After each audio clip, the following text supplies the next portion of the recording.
What happens when a talk show host who thinks she's the smartest person in every room picks a fight with a Southern comedian who has spent decades learning how to handle hecklers with a smile? What you're about to witness is one of the most satisfying reversals ever captured on daytime television. The moment when Joy Behar decided to mock Leanne Morgan's small-town roots and discovered that Southern charm can be deadlier than any New York attitude. The studio didn't just go silent. It erupted with laughter at all the wrong moments. And for the first time in View history, it wasn't the guest who walked off the stage. Before we dive into this incredible story, make sure to subscribe and drop your thoughts in the comments because, trust me, you're going to want to talk about this one. The morning had started with the usual energy at the View studios, though there was a different kind of anticipation in the air. Leanne Morgan was coming on the show, and while she wasn't a traditional Hollywood celebrity, her recent Netflix special had broken records and her tours were selling out arenas across the country.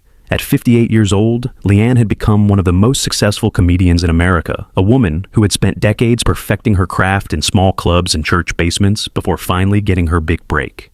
Leanne arrived at the studio with the same warmth that had made her famous. She hugged the security guards, complimented the makeup artists on their work, and spent 20 minutes chatting with a young production assistant about her grandmother's biscuit recipe. This was who Leanne Morgan was, a woman who had never forgotten where she came from and who treated everyone she met like a neighbor stopping by for sweet tea.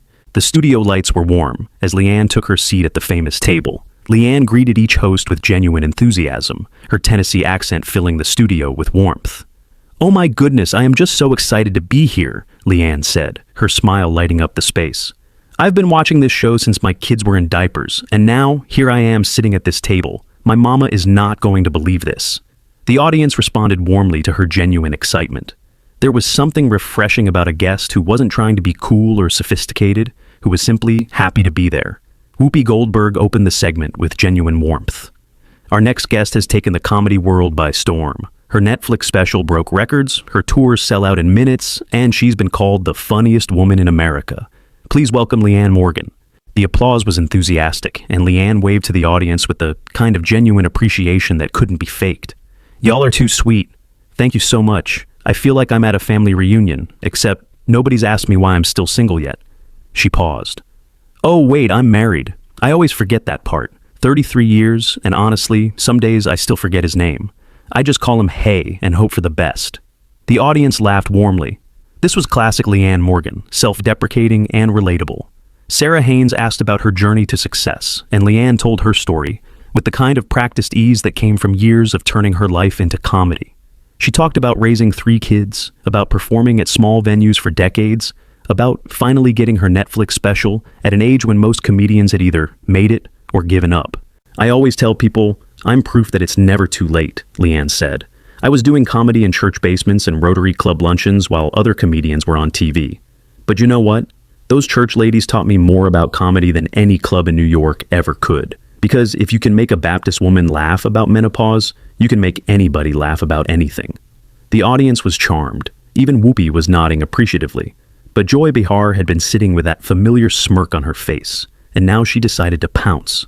"So, Leanne," Joy began, her voice dripping with condescension that she barely tried to hide. "Your comedy is very regional, isn't it? It's all about Walmart and casseroles and small-town life. Don't you think that's a bit limiting? I mean, real comedy is supposed to challenge people, make them think. What you do is more like comfort food humor for people who don't want to be challenged." The question was clearly designed to diminish, to put Leanne in her place. But if Joy expected the Southern comedian to wilt under the criticism, she had fundamentally misunderstood who she was dealing with. Leanne's smile didn't waver for a second. "Well, Joy, I appreciate you asking that. You know, my mama always said that some people are so smart they've educated themselves right out of common sense.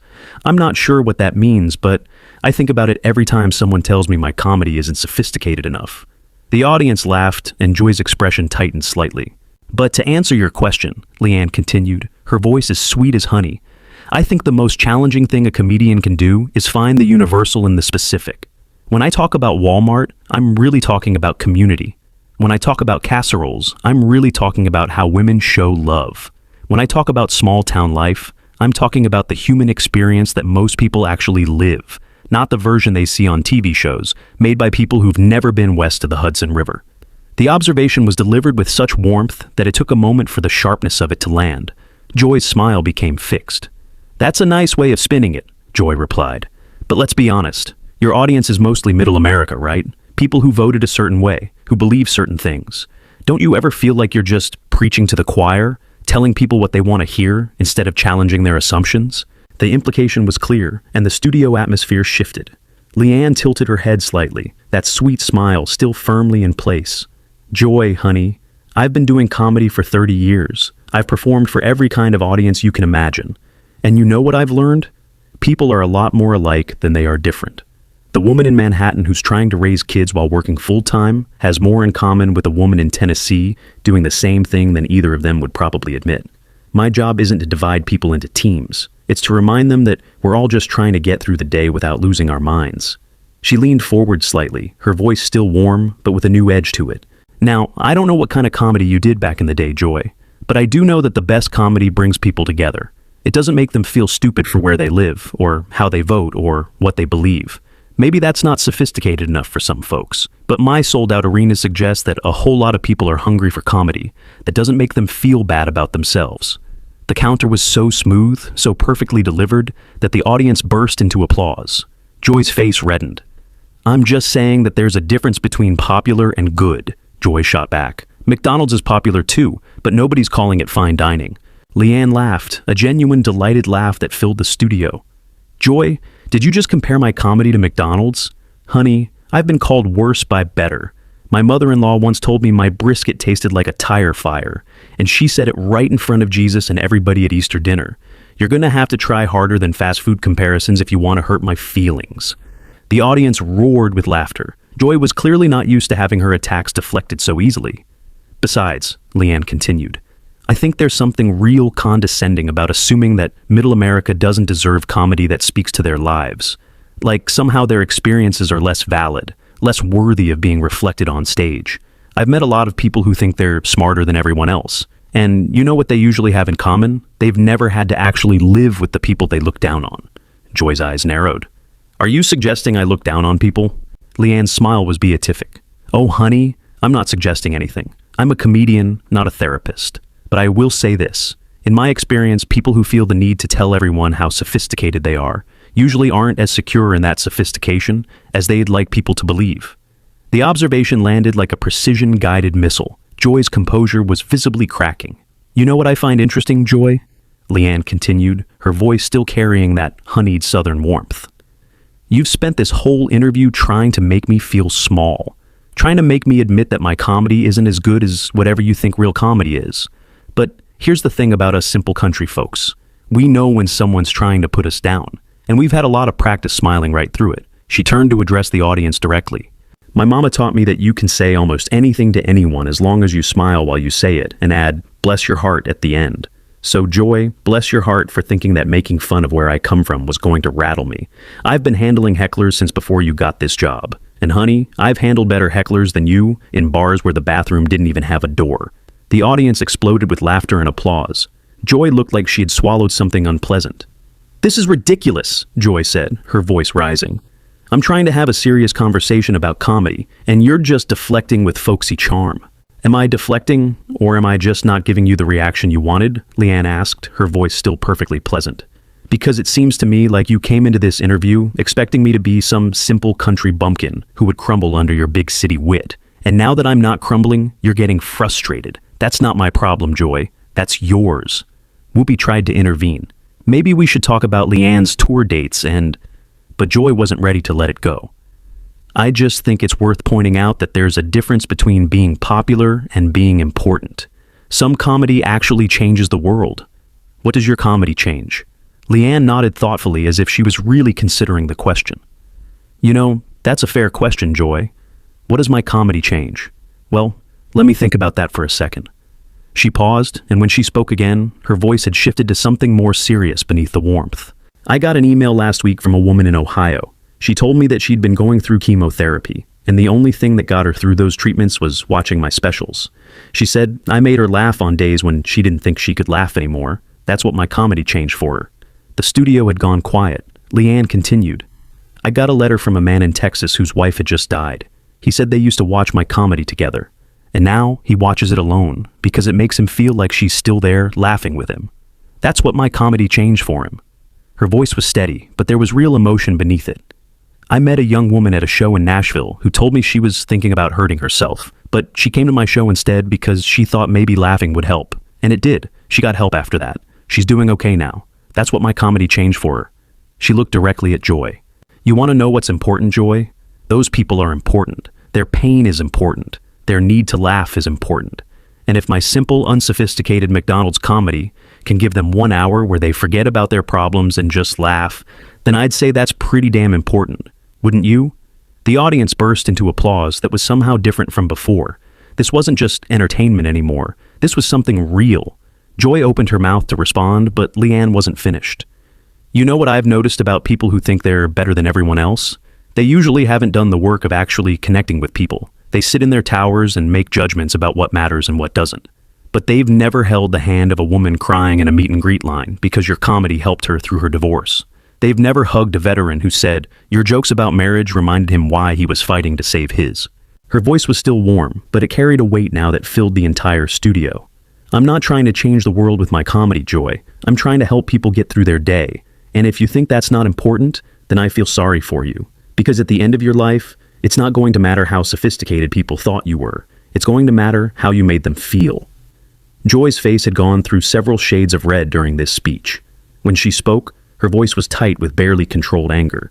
I don't need a lecture on what matters from someone who makes jokes about menopause and minivans. Leanne laughed, genuinely delighted. Oh, Joy. You still don't get it, do you? The menopause jokes aren't about menopause. They're about women finally reaching an age where they stop caring what people like you think of them. The minivan jokes aren't about minivans. They're about the beautiful chaos of raising a family. Everything I do has meaning underneath it. You just have to be willing to see it. She shook her head with what looked like genuine sympathy.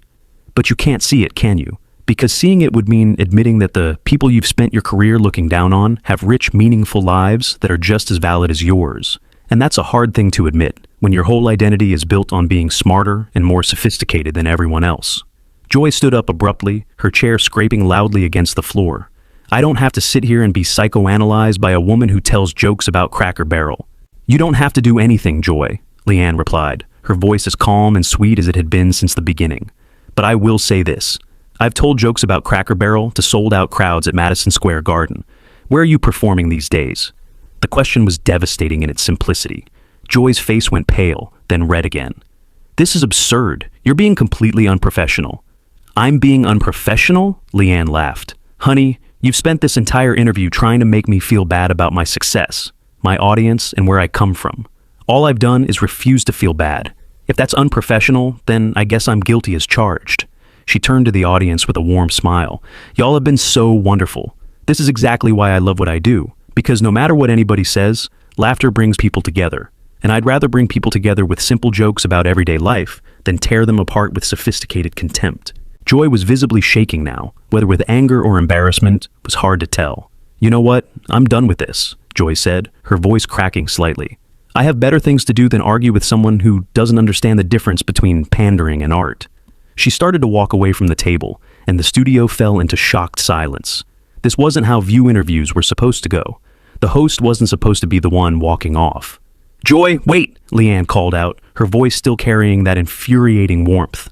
I want you to know something before you go. Joy paused, turning back with an expression that mixed fury and uncertainty. I don't have any hard feelings toward you, Leanne said, and somehow it was clear that she meant it. I've been doing this too long to take criticism personally, but I hope someday you'll understand that there's room in this world for all kinds of comedy. The sophisticated kind that makes people think, and the simple kind that makes people feel. Neither one is better than the other. They're just different. She smiled that famous smile. And I hope someday you'll stop by one of my shows. I think you might be surprised by what you find. We're not as simple as you think we are. We just don't feel the need to prove how smart we are all the time. That's a Southern thing. We call it grace.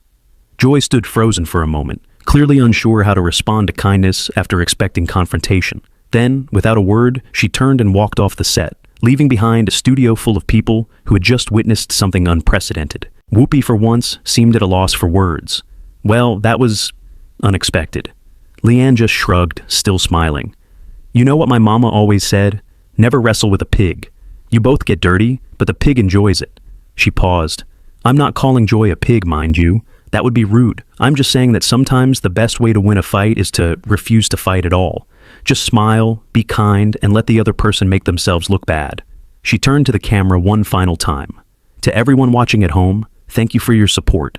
I'll be on tour all year, and I'd love to see you there. We'll laugh together, cry together, and remember that no matter what's going on in the world, we're all just people trying to do our best. That's all any of us can do. The audience rose to their feet in a standing ovation that seemed to go on forever. They hadn't just watched a celebrity interview. They had watched someone demonstrate that kindness, properly deployed, was the most devastating weapon of all. And they had watched a woman from small-town Tennessee remind everyone that sophistication isn't about where you come from or how you talk. It's about how you treat people when the cameras are rolling and everyone is watching. The aftermath of that interview would dominate entertainment news for weeks. Clips of Leanne's graceful but devastating responses would be shared millions of times. People who had never heard of Leanne Morgan before would discover her comedy and understand immediately why she had connected with so many people. And Joy Behar would become the answer to a trivia question that nobody wanted to win. The first View host to walk off her own show because a guest refused to be bullied. But perhaps the most significant outcome was the conversation it sparked about different kinds of success, different kinds of comedy, and different kinds of intelligence. Leanne Morgan had proven that you didn't need to be mean to be funny, that you didn't need to tear people down to build yourself up, and that sometimes the smartest thing you can do is simply refuse to play someone else's game. What do you think about this incredible confrontation? Did Joy Behar get what she deserved, or did Leanne Morgan go too far? Drop your thoughts in the comments below, and make sure to subscribe for more stories that will absolutely leave you speechless.